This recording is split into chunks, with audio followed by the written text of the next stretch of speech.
Welcome to the Fit Rich Life podcast, a show where we talk about money, entrepreneurship, fitness, and building a life you absolutely love.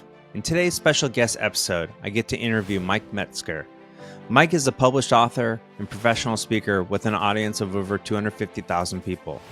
His branding agency is ranked in the top 100 in the US, and he's worked with professional athletes, world champions, top brands, famous creators, and more.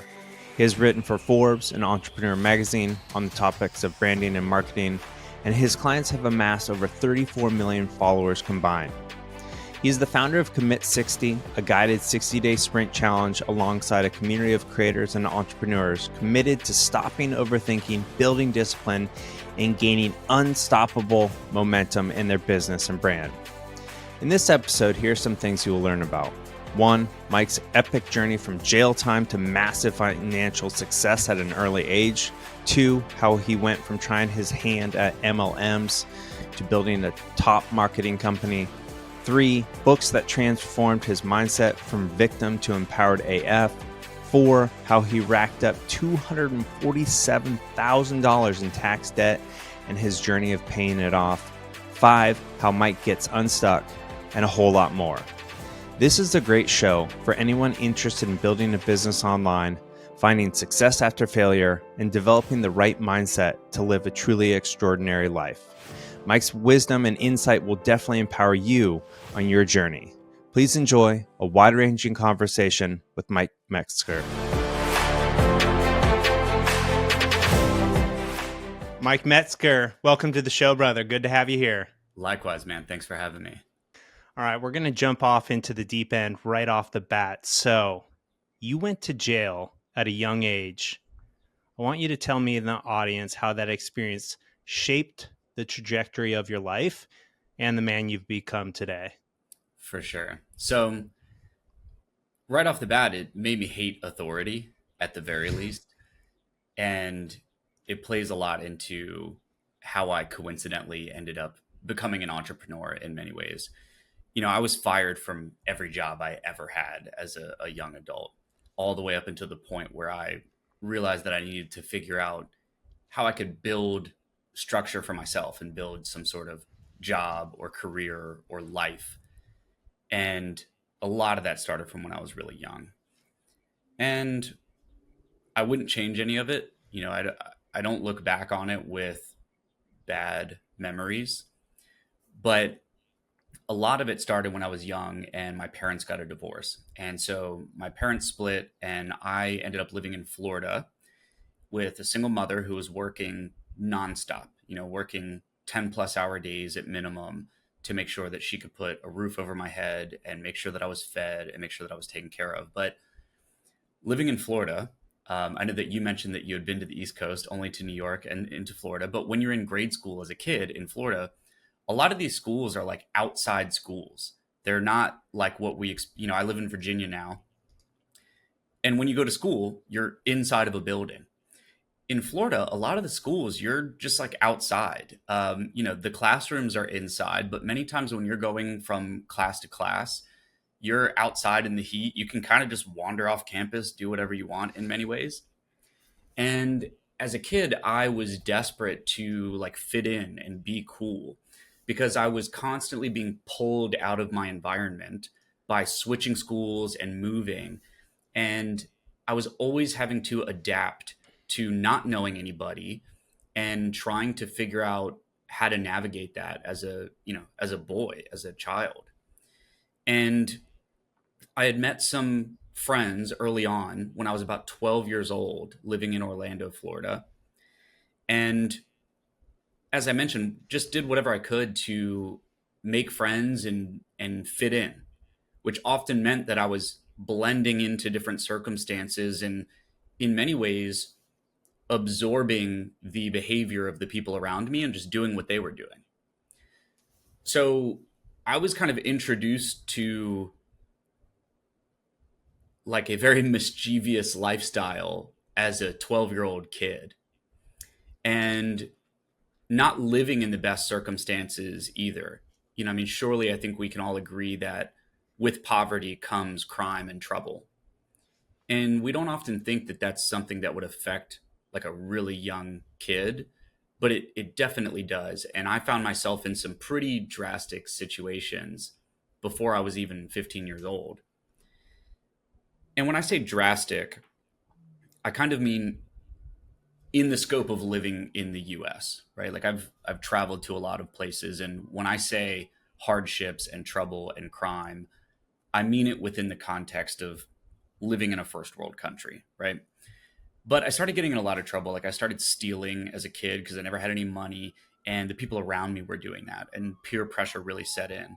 And so it would go from like stealing a pack of Pokemon cards from the store, as a 12-year-old, and it just kind of like evolved from there.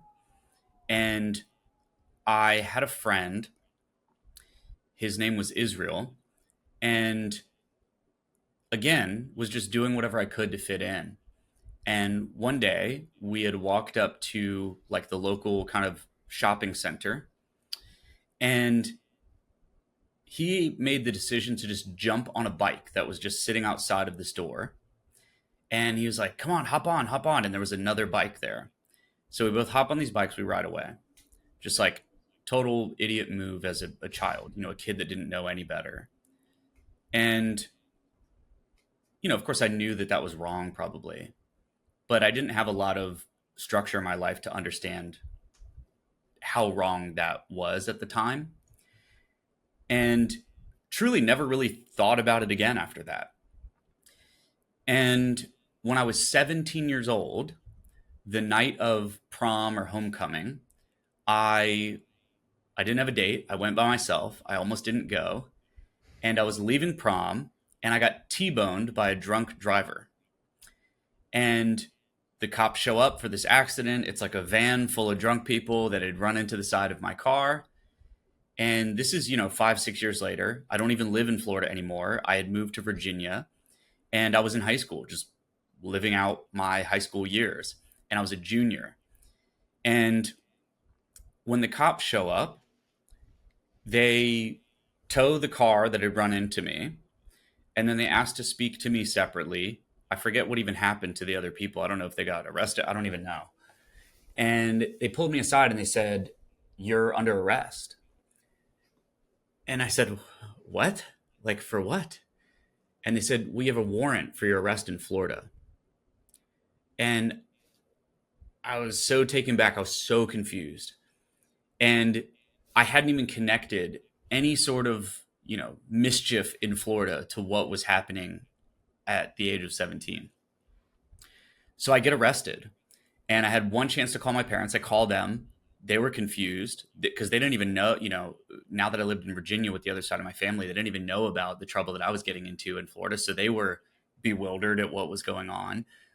And I was stuck in juvenile jail as a 17-year-old kid, for the first time, not having any idea what was going on. And so a lot of my trouble started when I was very young, but it didn't really catch up to me until I was, later in my teenage years. And that continued with me all the way until I was about 24 years old. So from 17 to 24, I was always getting in fights, getting in trouble. I was just always angry. Like I grew up as a really pissed off kid. I felt like I had been handed a shit deal. And I had a lot of like resentment and just anger. I was like, I grew up going to shows and listening to hardcore music and metal music and always getting in fights and always getting in trouble and sneaking out and going to parties and just like always causing trouble. And it just became like the theme of my life. And a lot of that's still like part of who I am today. And I've used it as a strength and kind of turned it and have realized where I tend to get myself in trouble. But that stayed with me for a long time. And when I finished high school and graduated high school, the next thing that always got me in trouble was cars. I love fast shit. I love adrenaline and dopamine, and I love like risk. I'm a cyclist. I love fast cars. Like I love it. And that got me in a lot of trouble as well. Once I, moved out after high school, I moved straight to the city and just became a bit of a reckless idiot, so to say. And just was always speeding around, forgetting to renew my license, getting my license suspended, getting pulled over, getting tickets, just for all kinds of different things. And, one thing led to another, and it got to a point where I was constantly driving around on a suspended license. I was always in debt till the time I was probably 24 or 25. I probably never had more than, on average, probably 20 or $30, but like at the most, maybe $100 at any given time. I probably never had more than like $100 in the bank until I was 25 years old. And that caused a lot of court fines and fees to just build up over time. And I just didn't care because I always thought, like, the cards are stacked against me. I don't give a shit. I'm just going to keep driving.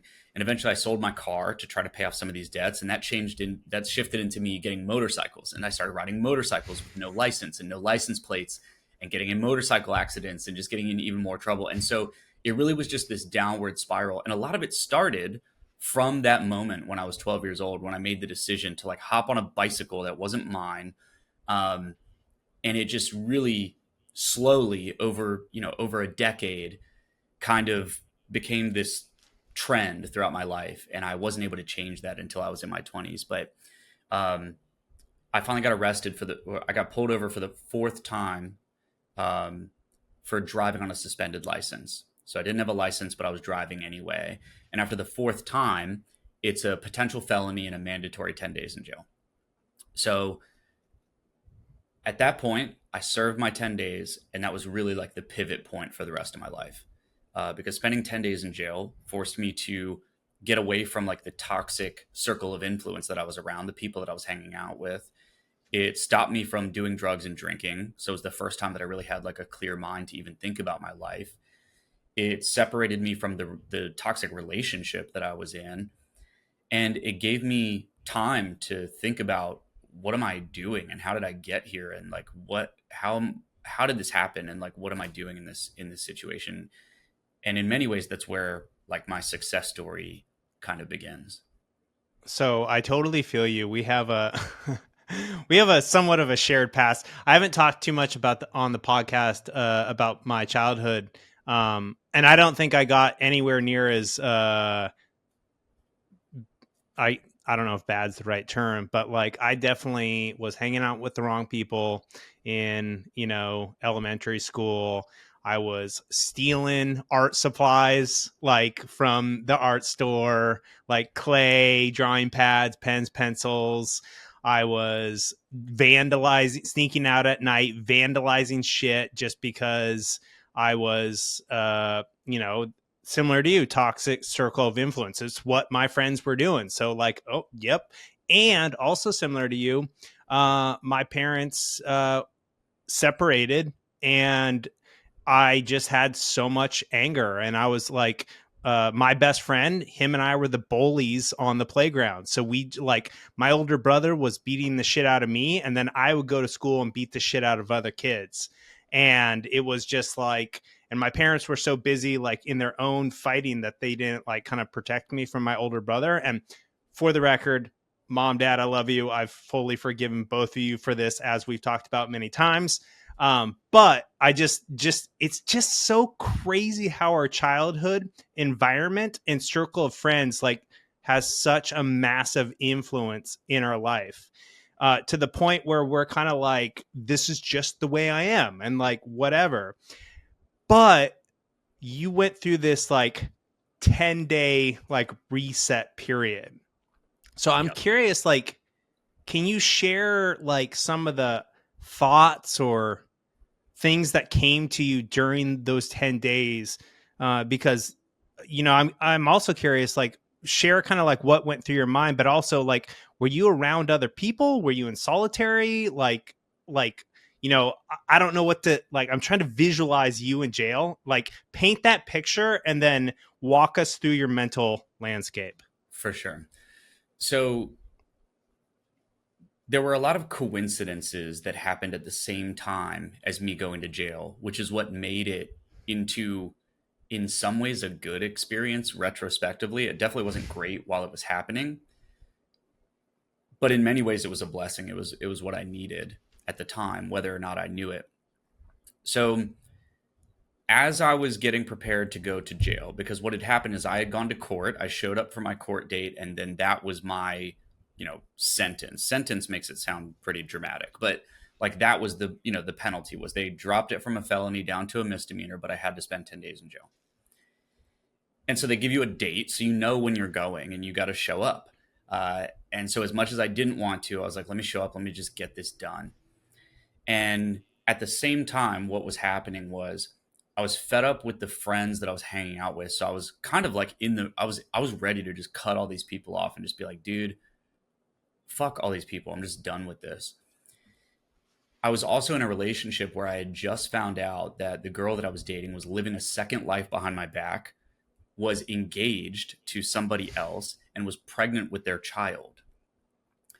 And they were still stringing me along because this person I had been dating for like 2 years, so I was in love with this person, and it was hard to like just break that off and ignore this person. So that was also happening. I was also getting kicked out of the house that I was living in. I was paying $80 a month in rent. I was living in like this little closet. It wasn't even a bedroom. I used to thumbtack my jeans up onto the wall, and the house was falling apart. And so the landlord had notified us that we had 30 days to get out because they needed to come in and renovate the building. Because in all reality, it probably should have been condemned. And it was just a shithole with like four dudes living in it, so we'd beat the shit out of the place, and it just was in bad shape and it needed to be renovated. And the other thing that had happened was I had people that I sort of knew introducing me to this concept of like network marketing. And I'm sure we'll talk about that, but it just kind of like got me provoked into thinking about what was my path, because at the time I was a bartender, and I had just been fired because of a motorcycle accident that I had gotten into. So now I had no form of transportation. I was injured and I couldn't show up to work. And I eventually ended up just getting fired. And I had no insurance. I had no license. So I also couldn't afford to like replace my vehicle or anything like that. So there was a lot going on at the time. I had also met somebody who ended up becoming like a very special person in my life. And she introduced me to like the power of positive thinking, basically, because up until that point, I had been a very negative person. And she knew that I was going to jail, and she gave me 2 books to read, because you can bring books. And so I had brought The Secret by Rhonda Byrne, which just talks about like the law of attraction, and another book called The Compound Effect by Darren Hardy. And then I had brought 2 similar books that I had like just bought, which was The 10X Rule by Grant Cardone and Succeed as Bad as You Want to Breathe by Eric Thomas. Now, up until this point, I was not like a reader. I never enjoyed learning. I hated school. The only thing I liked in school was art class. I loved photography and art class and computer programming and graphic design. Those were all the classes that I liked. I hated all of my core subject classes. I hated history, which is funny because I love history today. I hated reading and writing, which is funny because I love reading and writing today. So I was kind of convinced that I didn't like these things. And when I was going into jail, it was a community pod. So it was like me and, like probably 30, 40 other people in this big like community pod. So you've got, like 20 sets of bunk beds all lined up next to each other with a couple like cafeteria tables in the middle. And that's pretty much it, and then a row of stalls. Like if you use the bathroom, like if you're taking a number 2, you'd be sitting there and like your head is out of the stall. So the stall doesn't go up. So you can't be in there privately. So if you're sitting there, you're just kind of looking around, like saying hey to everybody while you're sitting there, like taking a shit. So that's like the setting, right? Like that gives you some context of like what the environment is like. And I'm the only person in there that's like me, really. And, I'm sitting in there for the first few days. I don't pick up these books. I've got them in there. It's awful. Like they flip on these bright fluorescent lights, like 4:30 in the morning. So like you go to bed at you go to bed whenever you want, but like 4:30, 5 a.m. rolls around, lights are on and they're serving breakfast. And if you don't get it, you miss breakfast, and like the portion sizes are small. And they're not great. The food sucks, but you got to take it when you can. So you kind of have to get up super early if you want to eat, right? Because like dinner is served at like 4 p.m. So like if you want to get as much food as you can for that day, you need to get up early.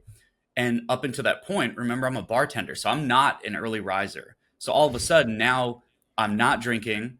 I have no influence in my ear. I'm not doing drugs. I have no energy drinks or anything to get me through the day. And I'm just inside of a building. And I'm waking up early for the first time because I don't really have a choice. And it's so boring and just miserable. You know, you don't know any of the people that you're with. You don't really know if anybody likes you or dislikes you, or what the deal is. So it got to the point where I was like, all right, I guess I'm going to sit here and read this damn book because there's nothing else to do. And I opened the book, The Secret. And from that point there, I think I read front to back all four of those books, like in, just nonstop through the next, 8, 9 days while I was in there. And I truly felt that I walked out of that place as a different person. And it wasn't because of the jail experience, it was because of the books. Because sitting there reading them, I found myself genuinely pulled into those books. And I felt like I was so naive that I just believed everything in the books, truly. And it just set me on a whole new path. And I always talk about this, like, being stupid will make you rich. And it's like we all have these preconceived opinions and beliefs that we like won't let go of. And the great thing about being sort of a mischief is like I didn't really have any beliefs or things that I really believed in. So in a weird way, I was sort of a fresh slate at 24 years old. I was frustrated with my life. And at that point, I was kind of at rock bottom. My back was against the wall. I was losing my job, the place that I lived in, and all of my relationships. So coincidentally, I was in the perfect formula to just start over and reinvent myself. And those books really helped me take like the first step to figuring out what does that look like, and what could my future be if I decided to approach things differently than I had up until that point. Such a powerful story, brother. And I really love how you beautifully illustrated kind of going from this like victim mindset, like up until jail, like you were literally like, well, fuck it. Like as you said, the cards are stacked against me. So I'm just going to like fucking keep wilding out until, it catches up with me. And then like you were at complete rock bottom, 24 in fucking jail, like lost your place, lost your job, no form of transportation, lost your girl. Like what the fuck else is there that you could lose other than your life? And you pretty much had for at least 10 days, like you're in fucking jail. Yeah. And like you were open to another path because you were like, I can't go any further down. Yeah. And what would you say if you could put into, a word, a few words, a few sentences, like what was your mindset coming out of jail after reading those books? Yeah. The easiest way to explain it is there's a concept in a book by Viktor Frankl called Man's Search for Meaning. And the concept is called locus of control. And I never really knew what that was. And you also described it perfectly, which is just having the difference between having a victim mindset and choosing that you determine your own destiny and circumstance. I always felt like, and I even explained it right when we first started talking, like I felt that I had just been given a shit hand of cards. And I was always like angry and resentful towards, everybody close to me and even towards myself, and was just very frustrated with how things were going. And I felt that I couldn't catch a break. That was kind of always my attitude. Like, oh, I'm always getting screwed over. Like the cops have it out for me. I'm getting pulled over because they're targeting me. It was always just not a woe is me, like total victim mindset, but it was always thinking that I was a result of my circumstances. And I didn't feel that I could change my circumstances. I just felt like, well, I can't change this, right? It's not up to me. And coming out of jail, I had a totally different approach, which is this is up to me. And I'm fully in control of what I want to do from here forward. There's another concept in Steve Jobs' autobiography written by Walter Isaacson. There's a chapter in there that I love that describes this perfectly. It's called Reality Distortion Field. And one of the reasons that Jobs was so successful was that he didn't accept the circumstances that he was handed. You know, if he didn't like what he was handed, he did everything in his power to change the circumstances in his favor. And I feel like I really bought into that. And I took a lot of my like pigheadedness and stubbornness and almost my naivety and kind of left jail feeling like that was a strength rather than a weakness. And I can definitely say that's still one of my strengths today. Is I kind of just bulldoze my way through figuring it out. And I never felt like I could do that prior. But after spending those 10 days in jail, I did feel like I was in control of my circumstances and that I could mend and meld them into what I wanted my life to be. Yeah. And for the audience, we'll put links to all those books because they're all incredible books. I've read all of them except for one of them. And I'm definitely going to go look up the one I haven't read. But I guess the point I want to draw for the audience is, you know, your environment and people has a massive, massive, massive effect on the person you are. And one of the easiest, most powerful ways to get into a better environment and get around better people is actually through reading books, because suddenly you're in that person's world, spending time with that person, and they've condensed, you know, maybe 10, 15, 20 plus years of experience into 4 to 10 hours. And you can just like live in the world and hang out with them, and who they are will start to shape who you are becoming. And Myke is such an incredible example of how he like hit rock bottom, was in fucking jail, and then by divine grace, like had the gumption to bring 2 books and get 2 books from a friend and actually read them.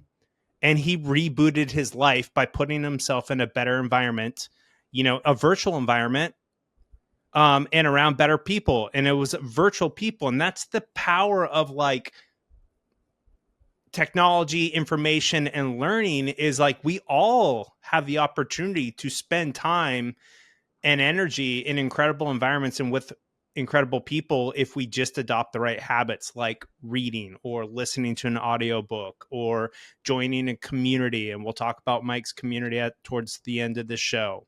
And it's just like, your story is so fucking powerful, dude. Yeah, thanks, man. You know, a big part of it too is not overlooking the naive part of my kind of psyche in many ways. I think a lot of people read information, but they already have their opinions about, oh, this is going to work for me, or this isn't going to work for me, or oh, that's legit, or this isn't legit.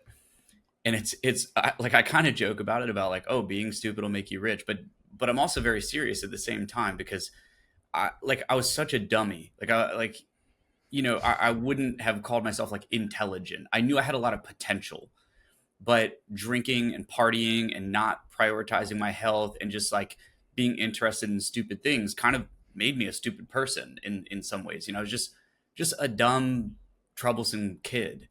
And reading valuable information, I was almost like, I mean, just like I mentioned, I was naive enough to believe it. And it's crazy how the power of, you know, truly believing something becomes like an affirmation, and then it becomes true, right? And I love this concept of act as if. And there's this great kind of adage where it talks about, you know, you sit on the king's throne, you wear the king's crown, and you read the king's lines. And one day you eventually become the king. And it's, you know, it's a little cheesy or whatever, but if you think about, you know, old days and where there were like lines of kingsmen, all that, you know, all their sons and their kids, they weren't necessarily like qualified to be kings and political makers, but they became that through being a little boy and wearing crown on their head, and then eventually they just kind of grow into that role. So, it might be a stretch to compare those two things, but I do kind of think of it like that. It's like reading information and truly being open to all information and adapting and absorbing it can definitely change who you are. And it changes the way that people perceive you. It could change the whole trajectory of your future if you believe that your potential can become more than what it currently is. So I think that's a lot of what happened to me as well. Is I was silly enough to believe it, therefore it became true eventually. Yep. But that's the power of belief. And literally, what is a belief? It's just an idea that you tell yourself over and over until you believe it. Yep. And that's like kind of how an affirmation works, is you just say something that may not feel true in the beginning, but you pound it into your head enough times and eventually it starts to become true.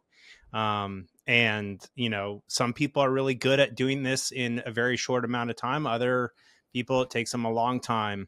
And I think the part a lot of people miss about kind of like the power of positive thinking and, the stuff behind the law of attraction is, having an idea or saying an affirmation is only one part of the formula. The other part of formula is taking a massive amount of imperfect action to call that idea out of the esoteric and into the physical manifestation. So you can think positively all you want, but if you're not doing shit, ain't shit going to happen in your life. So nothing works unless you do.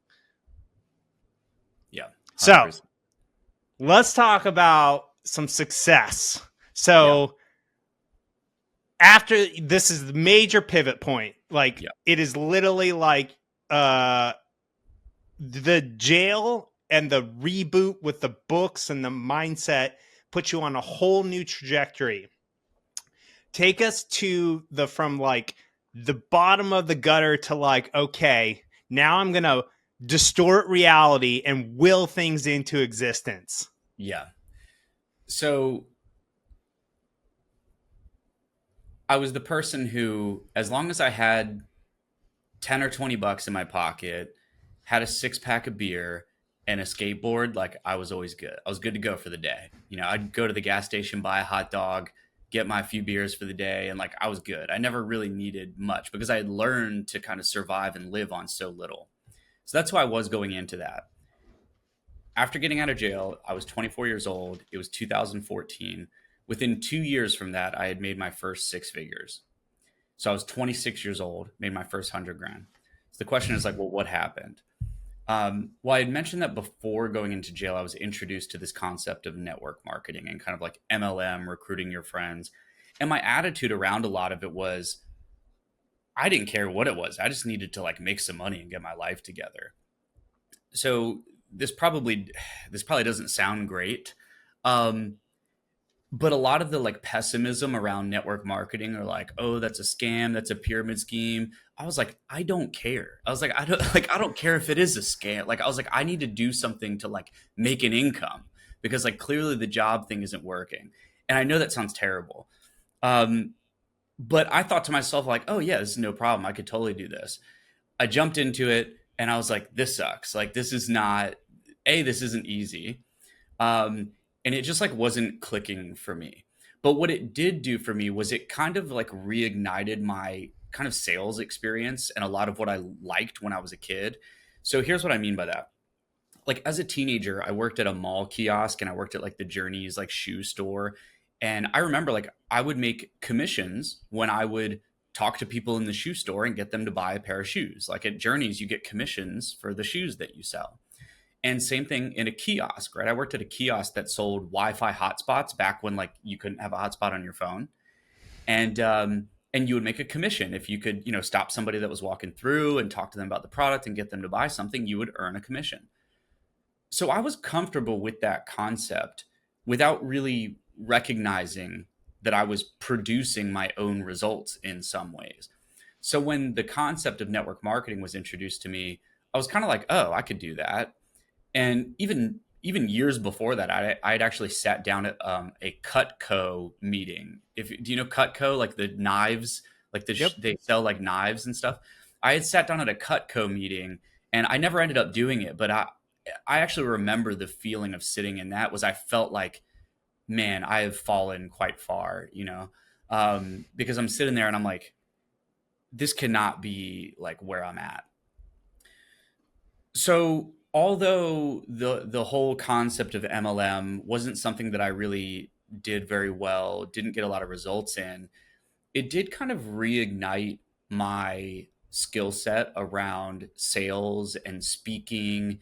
And at the time, what I didn't recognize was marketing.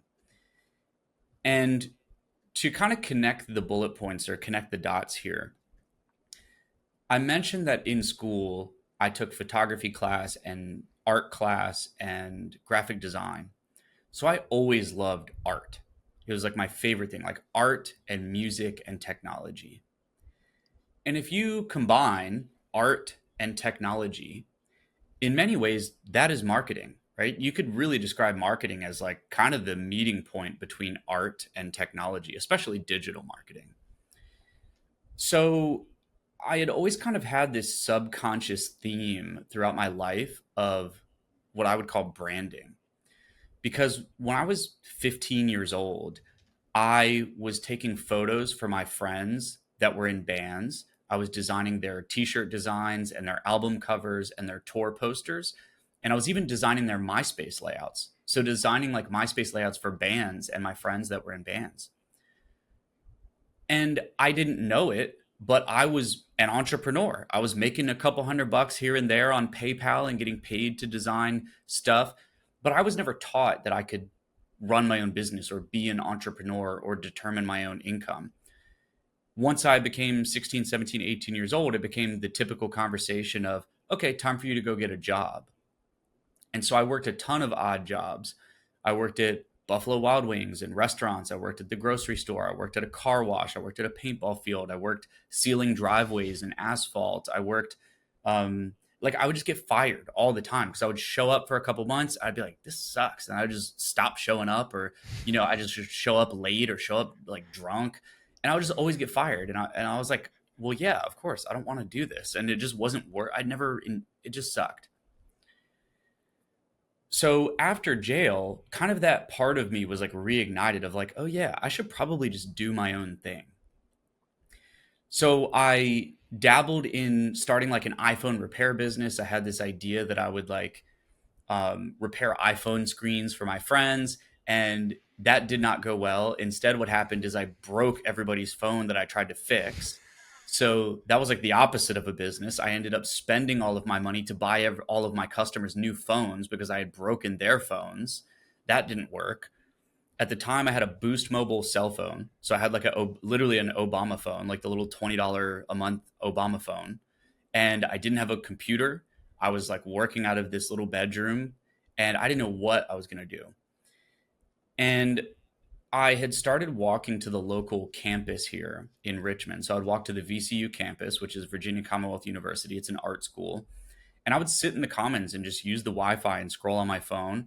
Eventually, my grandmother gave me her like shitty broken little laptop. And so I started using that.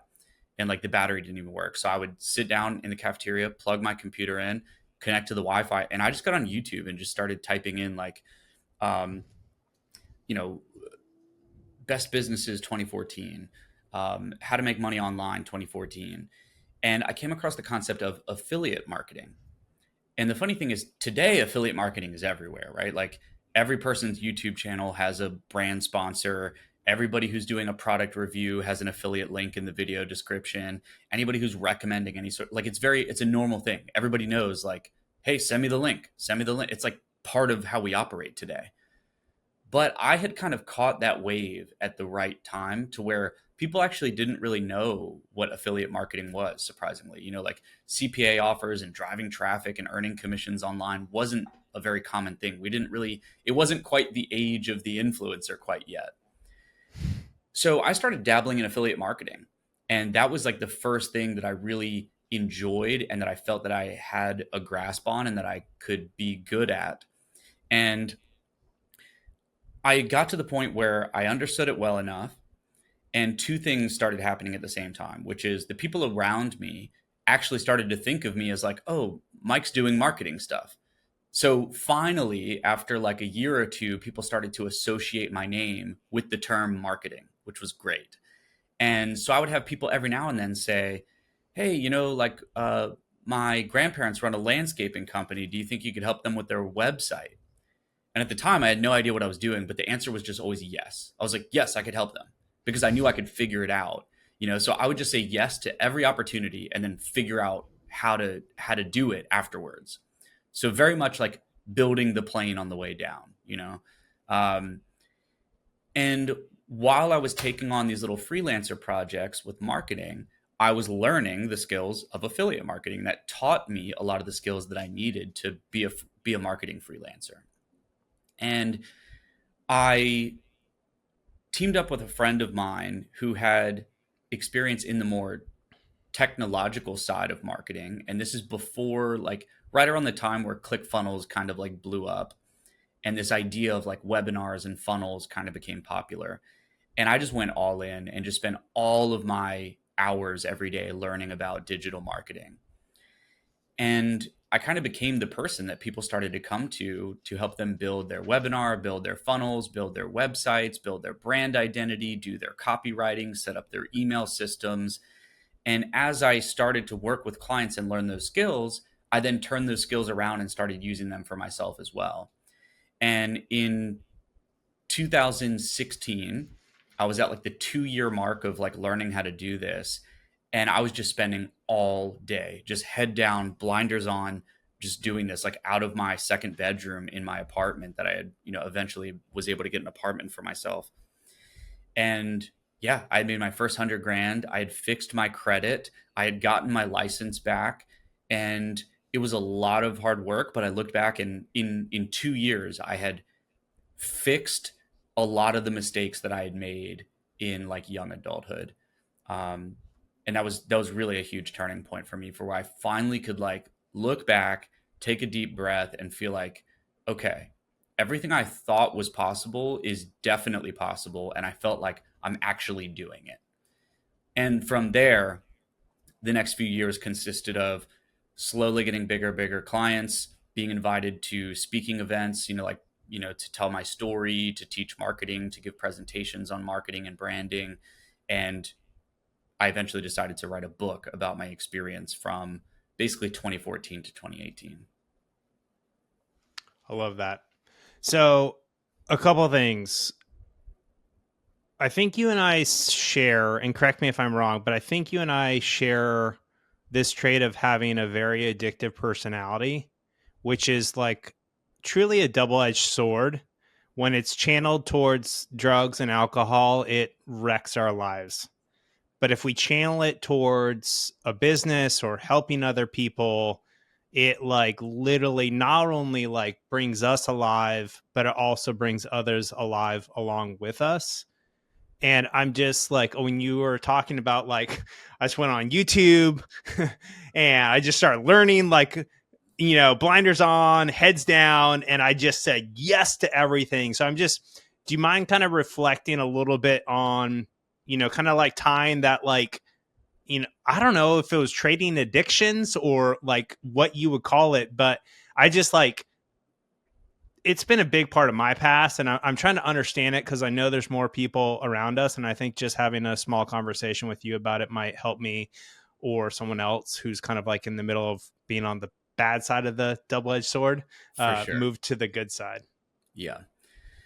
Yeah, I think it's definitely true. I've traded a lot of my addictions for other addictions. Like I'm addicted to cycling, and it's like this thing that I've like gone all in on, and now I'm like in love with it. Um, and I mean, just, I don't know, it sounds crazy, but I mean, I love being an entrepreneur. I really do. And it might sound very cliche because of like what the word entrepreneur has become, because like everybody calls themselves an entrepreneur. I felt like it was something I really had to earn. And it's just a whole different life. Like going from, what I would call like the pretty standard life of, okay, I have responsibilities, I have a job, I clock in, I clock out. And maybe that's not exactly what it is for everybody, but we are often handed the structure to our lives from somebody else, whether that's a parent, whether it's a job, whether it's something you have to work around where someone else is saying, this is the confine of time that you can operate in and do certain things. And there's something beautiful about like getting rid of that, but there's also something terrifying about getting rid of that because when you're on the other side of the fence, you realize, oh, all of this really is up to me. Like I now have to learn all these other skills. Like if I don't wake up, no one's going to fire me. And that's not necessarily a good thing, right? Like there's no real repercussions for a lot of your actions. And for somebody who has a personality like myself and maybe even like you and like behavioral tendencies, it means it can get to a point to where you can just go wild, because if the world is truly your oyster, you have to have a lot of discipline to make sure that the oyster doesn't go bad. So and an interesting thing about me is I never drank when I was young. Like I didn't do drugs. I wasn't drinking in high school. I didn't go to parties in high school. Like I wasn't a focused student, but I was a pretty focused athlete.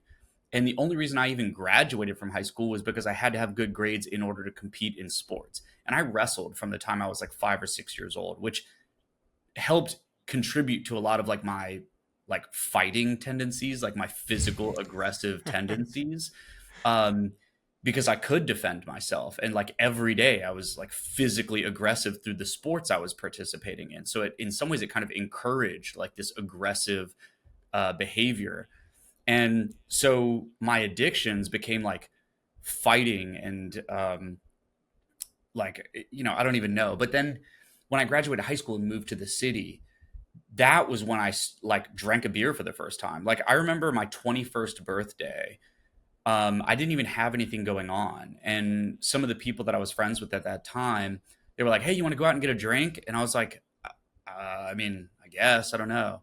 And they were like, yeah, let's go get a drink. And I was like, I don't really like drink. And they were like, okay, well, it's your 21st birthday. You have to at least go have a drink. So I think it says a lot about that time in my life. Like I wasn't really a partier. I didn't have like addictions to things like drugs and stuff. But once that door was unlocked, I like fully stepped into it. And then it became this thing where I lived in the city. I was riding my bike around, drinking every day. All my jobs were like late night jobs. I became a bartender, which meant that I was working and drinking all day. And it was just stupid. I was very distracted by parties, drugs, drinking, and women. And like that just became like my whole life for like what seems like a really long time, but it was probably like 3 or 4 years, which I mean is long enough. And as I started to get my shit together, I felt like I was behind. At the age of 24, you often are seeing your friends go to college and kind of start their careers. And it did become more obvious to me over time that I'm like, dude, I don't even know what I'm doing. I'm a bartender. I don't have any plan. I'm always in debt. I'm paying off all these fines and fees. I don't have a license. So I very much felt behind the ball. And I felt a lot of pressure to kind of like prove to others that I wasn't an idiot and that I could get it together and that I could catch up with those people and surpass them. And I think that was one of the things that made me like addicted to success in some ways. And then, and of course that opens up the door into a lot of other things because once you have money allows you to do a lot of other things. And so it's always tough, like playing the balance card of trying to figure out what is pushing it too far and what is not. I love it. Yeah. And we'll probably revisit like getting addicted to success because I definitely caught that addiction. But I think I'm a little older than you. I'm 43 and I'm kind of like now I'm unpacking like, wait a minute, if I'm not achieving, like, who am I? And it's like a whole new, like, this wasn't a problem in my 30s. In my 30s, I was just like, let's make more money. Let's get more jacked. Let's like, more achievements. And now I'm like, wait a minute, like that is it was a great driving force to get me where I am today, but it's not, there's kind of like no peace because you're like, if you're not achieving, you feel like unworthy. So it's like a treadmill you can't get off of. But I don't know if you're there yet. So you might still be in the, like, I got to achieve. But let's jump into your achievement. So you built this marketing agency. Not only did you make 100 grand in a year, I believe you went on to make a fuck ton more money. Walk me through like the type of people you worked with, like the type of work you did, the kind of money you made, and then we'll jump into another fun downturn in your life. For sure. So at this point, 2016, I had made my first 100 grand. And to me, that was like a big box that I could check off. I had proved to myself that I had done it. I had fixed my credit. I had got a car. I had got my license back. And I felt like, okay, I'm legit. I had proved to myself like I wasn't an idiot. Everything I had been talking about for the 2 years prior was real. And I made this shift from being a freelancer offering marketing services to really like identifying myself as an agency. I got an office, I started to build a team, I started hiring designers and developers and really started working with bigger clients because I was being invited to speak on stage, and then that would eventually lead to landing much bigger clients, right? Because now I had kind of positioned myself as a person of authority within the industry of marketing. And that opened up doors to work with, UFC athletes, world champions, all kinds of, amazing clients, big content creators. Some of my clients are like Patrick Bet David. I've worked with like all kinds of different industries. I have a very wide breadth of experience, which has helped me a lot. I've worked with everything from med spas to like dog treat companies to cigar retailers to, you name it. And it's what's given me the experience to be able to help people in a lot of different scenarios because I've worked with so many different types of businesses and CEOs and brands. So when I shift to an agency, that was when things like really started to blow up because I was able to focus on what I was good at, which was getting the clients. And I moved out of the fulfillment piece of it. So I really just oversaw the agency, made sure that everything that was being delivered was high quality, and I could go out and do the work to get the clients. And to this day, it's one of the things that I'm best at is like finding and closing the deals and finding people that need the help, having a good understanding of what they need and asking the right questions, and then making sure that I can or in some cases cannot help them, but knowing if I can help them or not, and then delivering on that. And it's one of the things that I'm very confident in saying is that I've built a really strong reputation. The testimonials and reviews that I have from my clients are like, I'm so grateful. Like when I look back and read them sometimes, it almost blows my mind because I'm so lucky to have the feedback that I've gotten from my clients, my mentees, my students. And that just kind of took things to the stratosphere. I was then invited to write for Forbes and write for Entrepreneur magazine. I started being invited to even bigger events, being invited onto bigger podcasts. And this whole time I'm in a relationship, by the way, which is kind of an important part of my story. So a lot of my bad tendencies, which was, going out partying, drinking, chasing girls, just doing all this, stuff that a young bachelor would do. I didn't do any of that because I was in a relationship. So I'd also check that box. I was able to stay grounded and really just focus on my work. And my goal was to hit $1 million by the time I was 30. And I was really hard on myself because that didn't happen. And my agency had exploded. Everything was going really well. 2019 was like the busiest year of my life. I think I had done like $800,000 in revenue and things were really good. Like things were steady. I was really busy, but it was going great. I was throwing, I was known for throwing like my holiday client party every year, like my client holiday party. And like everything was great. Everything was going great. And then COVID happened. And in a world where many people were crushed by COVID, it was the perfect thing for me because I was so overworked. I didn't even have time to spend the money that I had made. So at that time, I was probably making, $20,000 to $50,000 a month, and business was going good. I was really busy. My brother was working for me. I had an office with 4 or 5 guys working in it, and things were great. And when COVID happened, I finally was able to actually get rid of some of my clients. I'm sure anybody that works as a consultant or coach or agency or freelancer knows you don't always get the best clients.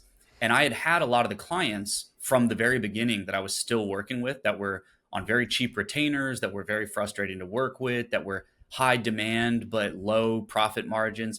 And when COVID happened, it was perfect because everybody's budget was crushed and a lot of those clients kind of disappeared. And I thought, perfect, because I can reset.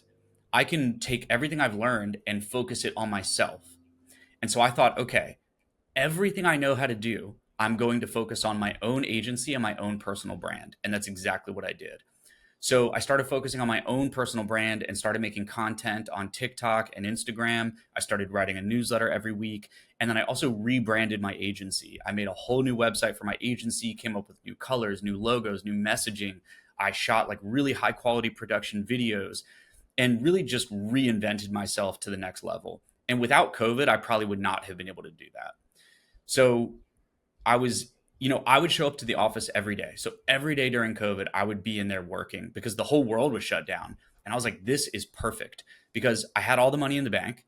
I didn't need any clients.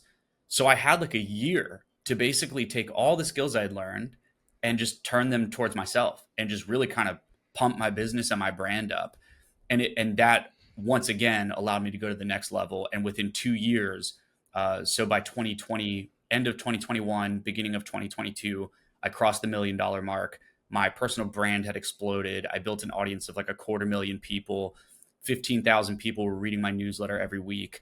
And all the things, once again, that I knew would happen if I just put in the work had happened. And once again, everything was great. And then I was blindsided. I mean, I say blindsided. I mean, it takes two, right? Relationships are hard. And this is the part of my story where I think people are often surprised that I just kind of talk about it openly and candidly. But the reality was that I was in a relationship I was in a relationship for almost 9 years. And it was with the woman who gave me those books when I went into jail. And her and I had fallen in love, started a relationship. We'd been together for almost 9 years. And at the height of my success, I was making over $100,000 a month. Business was good. I was in great shape. My friend circle was good. I was traveling the world, traveling the country, speaking on stage. I was selling thousands of copies of my book. Everything was good. And then my relationship ended. And we had both mutually decided that we were going to go different directions. And I can confidently say that I never experienced a day of depression ever in my life until I was 32 years old. And I didn't know what was like coming. It was like this tidal wave that had probably been building up probably since I was, you know, 12, 15 years old, of just things that I hadn't addressed or ever given the time of day throughout my whole life, all the way up until, I was a full grown adult. And losing that relationship just crushed me. And it wasn't something that I had expected. So when that happened, I ultimately took my foot off the gas with my business because I didn't care. Like my business was like, I think in January of 2022, I had made like $111,000 just in that month alone. And I had a right-hand person that was taking care of my business that basically ran the day-to-day operations. So I didn't even need to be present for the business. I didn't even need to show up, and I was still making money like that. And one thing led to another, and I started drinking. I started doing drugs. I started sleeping in. I started not paying attention to my business. I started skipping bill payments that I needed to make. I started skipping quarterly tax payments because I thought, oh, this is fine. This is like a problem for future Myke to deal with, and I'll figure it out later. And by the time I pulled my head out of the sand and had gotten over like depression and just this lack of motivation and feeling stuck and feeling like I had failed, and, I wasn't married, but for anybody that's gone through a divorce, they probably know that it's like the biggest feeling of failure that you could ever possibly imagine. And that's how I felt. And so it was very hard to just like run a business and be the person that I had been for so long, when inside I felt like a huge failure. It was like I was an imposter. It was like everything that I built was fake and wasn't real. And I had been bullshitting myself the whole time. And that I had built this like glass house, fragile, house of cards that had just fallen apart. And it was very, very hard to like rebuild myself and my confidence and my health after that. And that whole saga, I mean, seriously took like 2 years for me to overcome. And I almost lost everything. I almost lost my house. I had my bank account frozen by the IRS. I had all my funds taken from me. I had to lay off all of my staff. And it felt like I was starting all over again. And so I did have a lot of success.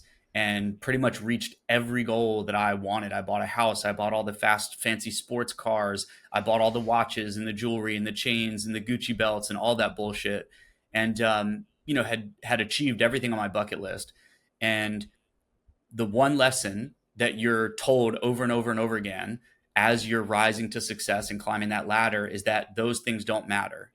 But when it's happening, you don't believe that. You're like, of course this matters. Of course, of course this shit is important. And you think that, wearing the Rolex or the Audemars, wearing the Balenciaga hoodie or the $1,500 Dior sneakers, you think that people care about that and you think it matters. But then when you lose like the person who's closest to you, the person who's your best friend that has been next to you from the beginning, from day one, that has seen you build it all and that has been there, and you lose that, you realize that none of that shit matters. Like none of it matters. And once again, found myself being that same naive person, but it came back to bite me in the ass this time, and learned all those lessons the hard way. And again, when I pulled my head out of the sand, it was to the tune of $247,000 in debt.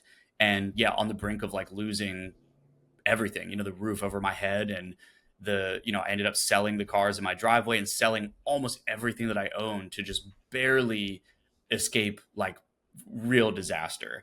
And so the past couple of years have been rebuilding from that and discovering, what do I want my life to be? So when you ask, like, maybe I haven't gotten there yet, I've definitely gotten there. And gotten to the point where I realized like what's important, and, have had this kind of phase in my life where, yeah, I like making money. I like being successful. But I'd much rather like lay in a hammock on the river and not worry about it. And I never used to be like that, and I'm still kind of undoing this addiction of like working and being successful. It's difficult because it might sound ridiculous to somebody listening to this, like, oh, you're addicted with being successful, but it really is this. It's like this pressure on your shoulders all the time to where you cannot relax. And what it feels like is, and this is a great real example. Before I was on this interview, I was invited to go to Bonnaroo, and it's very hard to explain to somebody of like why I would turn that down. But it's because of the feeling of being away from work, like the stress that brings. And you just feel this obligation that you should be working harder, and that you're letting yourself down, and that you're not focusing as much, and you're not maximizing your potential the way that you can. And so when you go and you just chill out with your friends, or chill on the beach, or go to a festival, everyone else is having a good time, but you as the entrepreneur, you're sitting there in the back of your mind thinking, this is not what I should be doing. Like, this is not what I should be spending my time doing. Like, other people can chill and have a good time. I can't do that because I hold myself to a higher standard. And that's what it feels like to be like addicted to, you know, putting more notches on the belt and becoming more successful. And it's not always sports cars and watches. It's not always dollar amounts. It could just be this like relentless pursuit of fulfilling your potential. And I never had it before, but it's become like ingrained into who I am. And sometimes it's a good thing, sometimes it's a bad thing. And yeah, so that's a little bit about how like, becoming a freelancer became this like lifelong pursuit. And it'll be part of me till I die. I don't know how I would ever get rid of, this pursuit of, building myself as an individual, but also building something tangible in the real world, whether that's a business or a brand or whatever. Yeah. So off air before we hit record, I share with you that I came into your world really through seeing your documentation of your 2024 debt payoff journey. So you mentioned that you got into $247,000 of debt. So you smoked me. The deepest in debt I got into was about $80,000. So what year or month was that 247K? And then when did you be like, okay, I'm going to like take this on, and then like walk us through kind of that journey? Yeah. So 2019 and 2021, like I crushed it, like made so much money. And I mean, even to this day, I'm always winging it, dude. Like the reality is I think at the heart of a lot of really successful people, we're all just winging it and have no idea what we're doing. You know what I mean? And it's one of the things that makes us successful is because we're willing to admit, like, dude, I don't know what I'm doing. I'm willing to make mistakes and mess it up.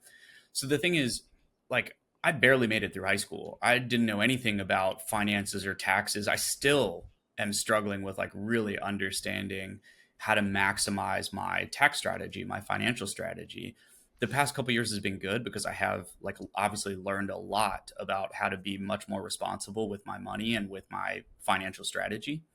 But a lot of it started in 2019 when I really started to make significant amount of income because you just so quickly accumulate tax burdens.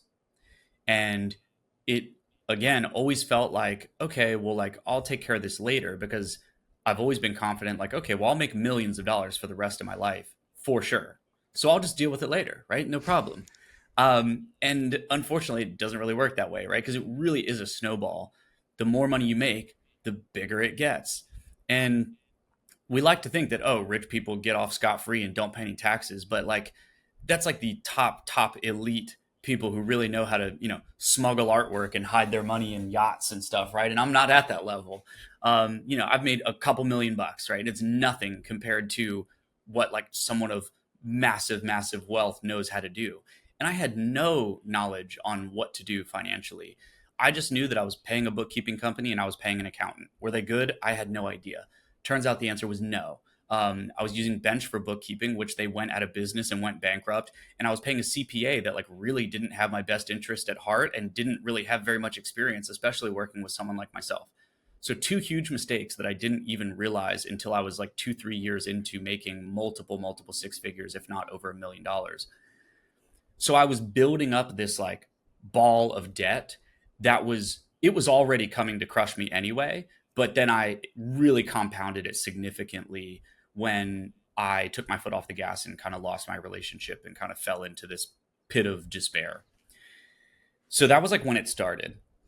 2019, 2021, that revenue and tax burden started the chain of effects, a chain reaction that I had been like battling ever since. So I was always like fighting against the tax debt that I had to pay for those years. And then it just became kind of out of control. And I didn't really take action on figuring out what to do until until holiday time of 2023. So towards the end of 2023, I was just barely starting to kind of poke my head out of the kind of depression and this feeling that I had of being stuck. And that was when I sat down and I thought, okay, I should probably figure out what's going on with my finances and figure out what I'm going to do about it. And I thought that I was going to be in a similar boat to maybe yourself or maybe some of the other guests that you've had. I was like, okay, I've probably got 50, 60, maybe like 80 or $90,000 in debt to pay. And that was my guess. That was my estimate. And I sat down and started running all the numbers.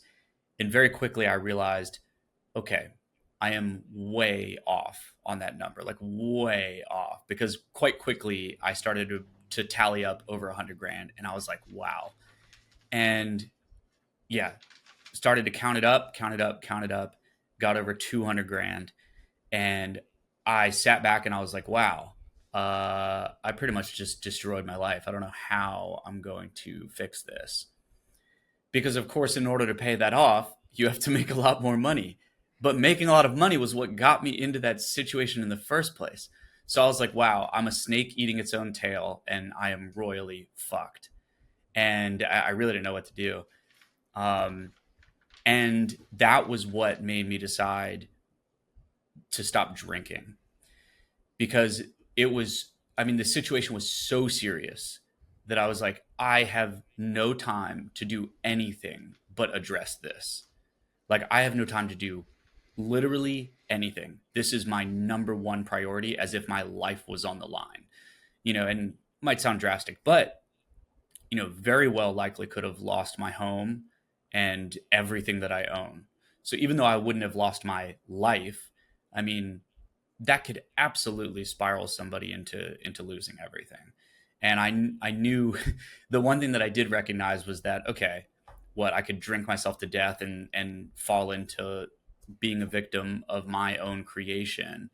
And I immediately knew that that was not the answer. So I was like, okay, I need to like tighten it up and figure out what I'm going to do moving forward, and what my next step is.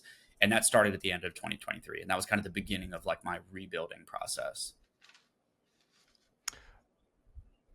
Amazing. So it's crazy. When I was in debt, it was also mostly tax debt because I didn't pay my taxes for 6 years. And it seems like I tell that to people and they're like, how did that happen? It's like 1 year turned into 2 years. Then you're like ashamed and you just don't want to deal with it. So 2 years turns into 3, 4, 5, 6.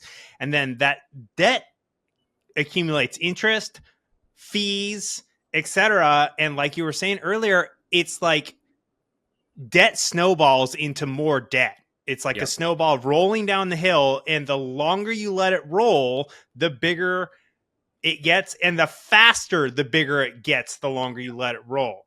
Yep. So you have this incredible habit of openly sharing about your struggles and how this reignites you. And this is what brought you into my world, is I saw you being like on Instagram, on Threads, literally documenting your journey of like paying down this debt. So help me understand, like, why does that process work for you, or why do you do it? Yeah. So the answer is, at first I had no idea. What ended up happening was, after the holidays, like in December of 2023, I had got back home after Christmas and stuff, and or like right before Christmas. No, it was right after Christmas, and I was sitting at my house, and I thought, okay, we're about to roll into the new year. I cannot have another year like 2023 and 2022, because I was struggling. I mean, I could spend another hour talking about the topic of depression and overcoming that type of stuff. But it was, it was bad. And as somebody who's never dealt with that in their life, I was, discovering that for the first time as an adult, again, in my 30s, and questioning, who am I and what am I doing? And I don't even know what my purpose is. I don't even know what my hobbies are. I don't even know who my friends are. And really just questioning everything in my whole life. But I had this debt problem that had to take priority. And it came from the frustration of having 2 years back to back where I just thought, I just cannot have another year like these past 2 years. So after the holidays, I sat down and I thought, I got to do something differently. And we talked about addiction earlier. Something that I love very much is mushrooms. Like, I'm a big advocate of mushrooms, and they help you see different things. They help you see things a bit differently. And so, even though it might sound a bit irresponsible, like, my solution was, all right, I'm going to eat a big ass handful of mushrooms and like just see where it takes me. And I approach mushrooms as like a very creative outlet. So if I'm at home, I live alone, I'm by myself, I'll set up my notepad, I'll put on some good music, I'll eat some mushrooms and just kind of think through just all kinds of random creative thoughts. And some of my best ideas have come from being on mushrooms. And so I ate I ate a big handful of mushrooms, and during my adventure into outer space, I guess, I had been reading this book by Ryan Holiday called The Obstacle is the Way. I had bought like his trio of books. It was actually a Christmas present that I had gotten. It was on my Christmas list. And so somebody had bought me like this trio of books, and it's The Ego, The Enemy, and The Way. And The Way, that book is called The Obstacle is the Way. And it's all based on, Stoic principles, which I'm a big, fan of, just kind of ancient Stoic ways of thinking and approaching life. And while I was on mushrooms, these books were kind of laid out on my desk, and I was just jamming out, listening to music, and I found myself kind of enthralled, like staring at the design on the cover of this book. And I was reading it to myself, and I was thinking, the obstacle is the way, the obstacle is the way. And I'm like, what the fuck does that even mean? Like, the obstacle, how's the obstacle the way? And I couldn't help but think, okay, well, I've got this massive obstacle in my life. How could this possibly be a path to something good? Like it just isn't. It just isn't. Like this is a shit situation. So I thought, how is the obstacle the way? And it kind of just put me on this train of thought of, okay, how could I leverage this to be a good thing? And I was just kind of doodling in my notepad of like, okay, how could this be good? What could possibly come from being $250,000 in debt, and almost like just imploding my own life? How could that possibly turn into something good? And immediately I thought, well, okay, I guess I could use this experience to help other people and make sure that they don't do the same stupid things that I've done. And then I thought, okay, well, I mean, I've built this huge audience on social media and I have a newsletter and like, but I had built such a strong reputation. I was like very prideful on being the person who came up from nothing, who did it myself, who was fully self-taught. Like I was, I had a big ego around a lot of these things. So I really didn't like the idea of being seen as stupid or making a mistake or like losing everything. I really didn't like the idea of people saying, I knew it was bullshit. Like I knew this whole time, like there was no way that he could just be crushing it and doing this well. And like, of course it falls apart, right? So there was that part of me where I didn't like it, but I knew how valuable it would be if I would potentially share this story with other people. And there was this other side of it where I was thinking about the accountability of it all. And I thought, okay, well, maybe I'll just announce to the world that like this is kind of where I'm at, that I let my relationship fall apart. I built up this huge tax burden and yeah, basically like imploded my life, but I'm now going to set out on a journey to rebuild it all. And what does that look like? And maybe I'll just publicly share it all. So what I did was while I was kind of tripping out on mushrooms, I made a voice note in my phone, just kind of verbally explaining the idea. And I love voice notes. I'm always making voice notes in my phone. So I kind of explain it and I talk through it. And then on a sticky note, I wrote on a sticky note and I wrote like, listen to voice note. And I stuck it on my kitchen counter. So that way I would see it the next day. So the next day I wake up, I see the sticky note on my counter. It says, listen to voice note. I'm like, okay. And of course, I remembered talking about it, but I didn't know if it like totally made sense. So the next day I listened back to it and I'm like, damn, that is a really good idea. And so that day, the very next day, I sat down and I wrote like a real pros and cons list. On the pro list, I wrote like 50 things. I'm like, okay, this could grow my audience. I could get brand deals from financial companies. Like financial industry would totally be interested in sponsoring my story. This would hold me accountable. It would help me pay off the debt because I would feel obligated to show up and actually truly solve this problem. And like the list was so long. And I was like, okay, what are the cons? And I sat there and I thought, and like the only thing I could come up with was people will judge you. And I was like, okay, well, I don't give a shit about that. I've never cared about that. And it comes back from my childhood of like always being thrown into I was always the new kid. I never knew anybody. And I was always like, I didn't have like childhood friends that I grew up with and that I've known my whole life. So I've always been in a position where I'm being judged by people I don't know. And so I had to become very comfortable with that throughout my entire childhood and my whole life. So it's no different as an adult. I was like, I don't give a shit what anyone thinks. And it's truly like my unfair advantage. It's one of the things that I truly think is like one of my superpowers is I just don't care. I wear what I want. I adjust my appearance. I have a mullet, dude. Like, I don't care. Like, I just don't care what people think. And so all of the pros heavily outweighed the cons.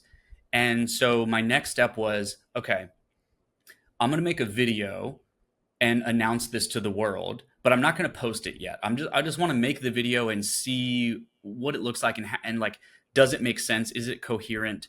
And just kind of like, let me step into this idea a little bit and get an idea of what this would look like if I decided to announce this publicly. And that's what I did. So I made a video announcing to the world that I had let my life fall apart and that I had fallen into $220,000 of debt because I actually didn't know the total amount yet. I had tallied up 220,000 at that point. I didn't know that there was another 27,000 coming to hit me. So I made this video and I said, okay, I've totally fucked my whole life up. I've accumulated over 220 something thousand dollars in debt, and I'm going to build back in public and share my journey for all of 2024. And I'm committing to that as the new year of 2024. Like, I'm committing to this on January 1st. So I made the video, I watched it back, and the more I watched it, I was like, this is a good thing to do.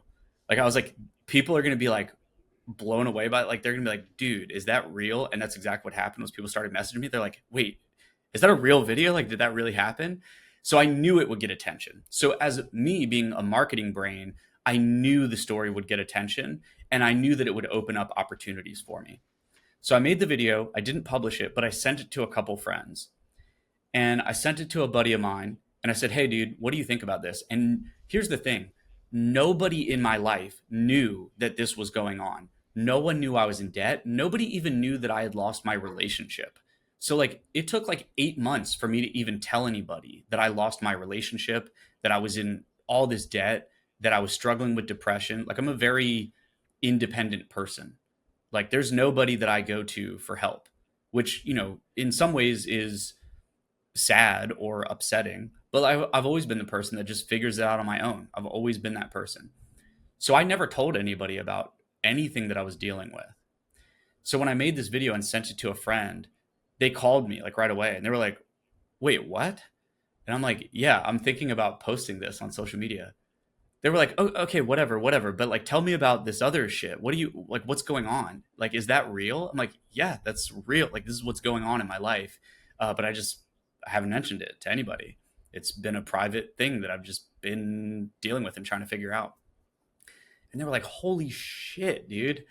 And I was like, yeah, do you think I should post this? And they were like, hell no. They were like, I would never post anything like that. And as soon as they said that, it kind of ticked the box for me where I was like, okay, I'm going to post it. Like, that told me everything I needed to know. I was like, if no one else would ever post something like this, I will be the person to post it. And so that night I clicked publish, and I just turned my phone off after that and just didn't even worry about it. And what happened next was kind of like not what I expected. I got like hundreds of messages from people saying, dude, I cannot believe that you are sharing that. And I'm in the same situation. Like, the same thing is happening. And this is from strangers, people I don't even know, just all these messages from people. And it just solidified that I had made the right decision. So from that day forward, I was like, okay, well, shit, now I committed to doing this. So now I actually have to do it. So what I did was, for the entire year of 2024, I just openly documented my struggles and what my results were every month. So at the very least, every month I had to publish at least a monthly recap. So every month I told people, here's exactly how much money I made. Here's how I made it. Here's where it went to and what I'm working on. Here's where I'm struggling. Here's what I'm concerned about or fearful about. And here's what I'm doing. Here's the tools I'm using, the resources I'm using. And I just gave it all away for free. Like, I didn't make any money. The only money that I made from doing it was from the brands that partnered with me. So I had financial software companies that partnered with me as a brand. So that way I can make some money from them, sponsoring my story. But everything that I learned along the way, I just gave away for free. It just came up with all the resources, everything I learned, and just shared it with everybody that was in my audience and in my newsletter. And it's called Building in Public. And like, that was the kind of thing that I doubled down on. And that was my journey that I documented. And at the end of it, this is still an ongoing thing. I just don't share it quite as publicly, because it was mainly an experiment for 2024. But by the end of it, I had paid about roughly $70,000 in debt off in that single year. I had made, I think, and I could actually pull it up. I think it was like about $150,000 in income. And yeah, let me see what the total number was. $145,891 was my total income. And I had paid off about $71,000 in debt. So about half of that went towards paying off my debt. And then now at this point, I've paid off like over 100,000 of it, coming up to like the present day, now that we're here at halfway through 2025. So, paid off another 20 or $30,000 worth of it. But so still an ongoing journey, but a lot has changed and it's been a hell of an experience. Yeah. And it's so like shame loves secrets. And like that's the power of being vulnerable is like when you share like your shame, it gives other people permission to talk about and be open about their shame, even if it's just messaging you. And like it's so incredible because I can guarantee your story inspired so many of those people who message you to start to tackle their debt and dig themselves out of it. And The Obstacle is the Way is one of my favorite all-time books. I try to reread it every year. And literally, like the incredible thing about debt, and I say this all the time to my coaching clients and other people, is like the money muscles you build paying off debt are the same money muscles you need to build wealth. So like literally treat your debt payoff as the workouts that you have to put in to eventually become very wealthy, not just from earning money, but like earning money, saving it, and then growing it through investing, right? There's kind of three sides to money. I call it the wealth pyramid. There's the like making money, which is what everyone thinks they need to focus on. But really, the other two sides, keeping your money and growing it, that's how wealth is built. And that's where most people miss. But when you're paying off debt, you have to literally free up cash flow to crush the debt. And when you get on the other side of the debt, now you're freeing up cash flow to save and invest. And that's how you build wealth. So, Yep. Myke, your story is so goddamn powerful and you're a money making machine. And now, like, you're giving so many people who've gotten themselves into debt permission to like face that fear and let that be the way shower to the next evolution of their life. Yeah. And honestly, dude, my opinion is that the tax system is a scam. Most of financial anything in the world is kind of rigged against us. And it's good to just not accept it, but just understand that that is the case. So even if you're pretty savvy, it's okay to admit that things are stacked against you, Yeah. and that maybe it doesn't feel like it's going your way. So I think it's totally normal to be like pretty savvy with finances and to still feel like you're getting screwed because I think it is the case.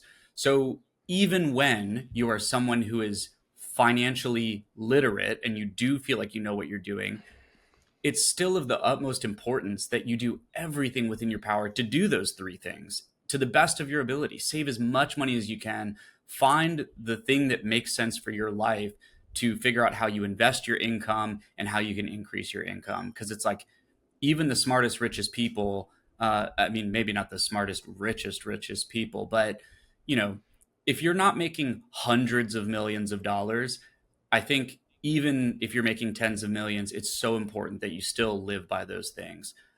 Because it is, man, a lot of it is a scam. Like this experience has taught me that like taxes are ridiculous. Like it's a Yep. clown show. And the fact that we've just agreed to participate in this blows my mind.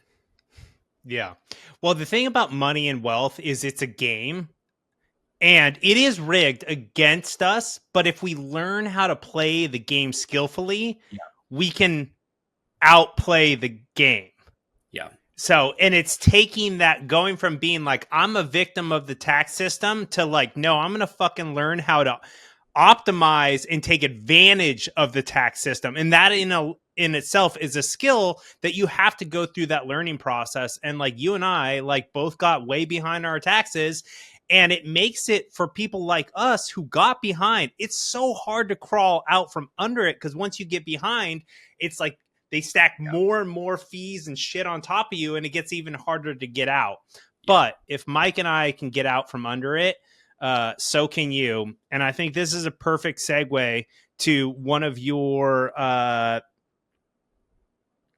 endeavors that I think could be really attractive to people who are in a similar situation with their money or just wanting to bring more creativity into their life or just feel like they're living more on purpose. And I want you to tell us about Commit 60. Sure. Yeah.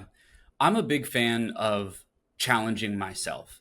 And that's all that 2024 was for me, was like a personal challenge and making a promise publicly so that I had to force myself to stay accountable. And it was my way of holding myself accountable. I truly did that, yes, to help other people, but I honestly did it selfishly because I knew that if I publicly stated that I was in hundreds of thousands of dollars in debt, there's no way that I would allow myself not to pursue solving that and fixing that problem in my own life. Now, the simultaneous benefit of that is that other people would learn from it and take something away from it, which is amazing. And I love that. But it truly was a selfish endeavor because my life was at risk in many ways, you know, and I kind of mentioned that already, but I did it to solve the problem for me. And the subsequent benefit was that it helped other people also. But I love challenging myself. And just kind of a funny little side note. For example, there's this thing called a darkness challenge, or a darkness retreat. And you go and you spend a week in like a dark cave by yourself. And like to many people, that would sound miserable. I find interest in those things. I'm like, I want to go do that and like see what is that about and what would the experience be like and can I get through that? And like I don't know, I've always personally just found interest in these things. And I think making commitments and seeing them through is one of the most fulfilling things a human can do. So during 2024, this entire financial challenge to me is called building in public. And it's this concept of openly, transparently documenting your journey and mostly using social media to do so. You could do it through a blog, a website, Instagram, TikTok. You can do it with whatever. But I chose to do this with my social media and with my debt experience, right? With being in debt. And that was my way of approaching it. But people can do this with their weight loss journey, with starting their first company, with quitting their job and becoming an entrepreneur, whatever that thing is. Building in public allows you to create a way where you hold yourself accountable to do the thing that you've said you've wanted to do, and also benefit from it and help other people through it. Because there are, as much as we like to believe that we are one of one and we are so unique, the reality is other people have similar experiences to us. The same way that I'm in debt, other people are in debt. The same way somebody's wanting to quit their dead end job, there's other people wanting to do that. The same way that there's people starting their first company, there's many other people doing that. So when you put yourself in a position to where you document your journey, not only are you helping other people, but you're building a lot of potential benefits for yourself. A, holding yourself accountable, but B, building a brand if that's something that you're interested in. And I think it's going to be something that's necessary in the next few years.